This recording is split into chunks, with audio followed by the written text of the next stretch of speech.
வாய் கட்டுப்பாடு ரொம்ப முக்கியம். இந்த வாய் கட்டுப்பாடை வச்சுக்கலைன்னா வயிற்றுக்குள்ளே போகிற பொருள் உள்ளே போய் பல வேலையை செய்ய ஆரம்பிச்சிடும். அப்படி தான் நம்ம கூட ஒருத்தர் வீரப்பூர் திருவிழாவுக்கு வந்திருந்தார். வரும்போதே வயிறு ஒரு மாதிரியே இருக்குன்ட்டு வந்தார். அந்த அன்றைக்கி நைட்டு என்ன பண்ணிட்டார், புரோட்டா சாப்பிட்டார். புரோட்டா சாப்பிட்டவர் ஒரு 4-5 புரோட்டா சேர்த்து சாப்பிட வேண்டியது தானே. ஒரு 2 புரோட்டா மட்டும் பிச்சு போட்டு நல்லா குருமா நிறைய ஊற்றி ஃபுல்லாக சாப்பிட்டார். அப்புறம் எல்லாம் போய் நைட்டு அந்த அன்றைக்கி நைட்டு தங்குறோம். தங்கி வெடி காலையில் பார்த்துட்டிங்கன்னா நேரத்தில் எழுப்புறாரு. வா மாப்பிள்ள, எனக்கு கொஞ்சம் வயிறு சரியில்லை அப்படின்னாரு. சரி நடங்கு போகலான்னு போனோம்.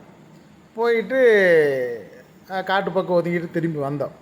ஏன்னு மச்சான் தேவலைங்களா போ அப்படின்னு கேட்டேன். எங்கே மாப்பிள்ள குருமாவாக போகுது அப்படி. அளவாக புரோட்டா நிறைய சாப்பிட்ருந்தா இருக்கு, நீ குருமாவையே குடிச்சின்னா அப்படித்தான் ஆகுது அப்படின்னு. அந்த ஆள் எங்கே போனாலும் அது காமெடி தான் பண்ணுவார். அவர் இயற்கையாக பண்ணுவார், அது நம்மளுக்கு காமெடியே தெரியும்.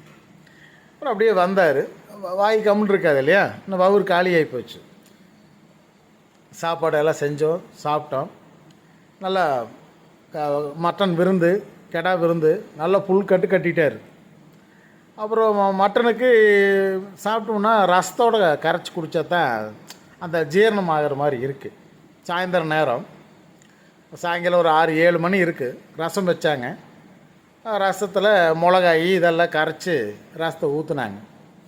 ரசத்தை ஊற்றிட்டு அந்த மிச்ச தண்ணி இருக்கும் இல்லையா, அந்த மிளகு தண்ணி இருக்குமில்ல, அது ஒரு ஓரமாக போசியில் வச்சுருக்கிறேன்.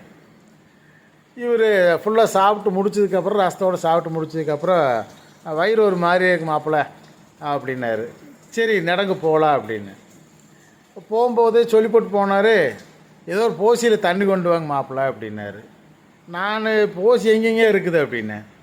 ஏதோ ஒன்று மோந்துட்டு வாங்க அப்படின்னாரு. சரின்னு சொல்லி போட்டு நானும் ஒரு போசியில் இருந்த தண்ணியை ஊற்றி சேர்த்து எடுத்துகிட்டு போனேன். எனக்கு தெரியாது என்ன அப்படின்ட்டு. அங்கே போயிட்டு அவர் என்ன பண்ணிக்கிறாரு, பாத்ரூமெல்லாம் போயிட்டு நான் கொடுத்த தண்ணி தான் யூஸ் பண்ணிக்கிறாரு. அது மிளகாய் அரைச்ச கழுவி வச்சிருந்த தண்ணி, எனக்கு தெரியாது, நைட் இருட்டில் வச்சுருக்குறாங்க. சரியான காரம். முதலே அவரு சரியில்லை. மிளகாய் தண்ணி வேறு கொடுத்துட்டு நான் தெரியாதனமாக ரசத்துக்கு அரைச்ச தண்ணியை கொண்டு வந்து கொடுத்து அதை யூஸ் பண்ணிவிட்டு அவர் படாத வாடு ஊன்னு அலறிட்டு ஒடியாடுறார். வந்துட்டார். வந்தோடனே சரி எல்லாம் விசேஷமெல்லாம் முடிஞ்சு சரி போகலாம் அப்படின்ட்டு வண்டி எடுத்துகிட்டு போயிட்டுருக்கோம். போயிட்டுருக்கும்போது திடீர்னு வண்டி நிப்பாட்டுங்க, காட்டுக்கு வர்ற மாதிரி இருக்குது, நான் போகணும் அப்படின்னாரு. இப்போ அதே மாதிரி ரச தண்ணியை கொண்டு வந்துடாது மாப்பிள்ளை, ஏதோ நல்ல தண்ணியை கொண்டு போக மாப்பிள்ளைன்னு சொல்லி போட்டு அவர் ஓடிட்டார் காட்டுக்குள்ளே. நானும் சரின்ட்டு ஒரு டப்பாவில் தண்ணி ஊற்றிட்டு போனேன். போகும்போது என்னால் நடந்தே போக முடியல. எங்கே இருக்கிறீங்க என்ன, இங்கே தான் இருக்கிறேங்கன்னாரு இருட்டில். நான் பேட்டரி அடிச்சுட்டே போகிறேன். ஏங்க போகிறீங்க நல்லா ஒருத்தர் ஒரு இடத்துல ஒழுக்கம் உட்காரலாம்ல, என்ன போகிற வழியில் போகிறான் ஆனா அவனா எழுதிட்டு போயிருக்கிறீங்க, அந்தளவுக்கு வயிறு கட்டு போச்சா அப்படின்னு. அது நல்ல ஒரு இயற்கையான இது. என்னென்னா வாய் கட்டுப்பாடு வேணும். வாய் கட்டுப்பாடு இல்லைன்னா வயிறு தாங்காது. அது குடல் தானே, அளவாக தான் வயிற்றை பத்திரமா பார்த்துக்கணும்.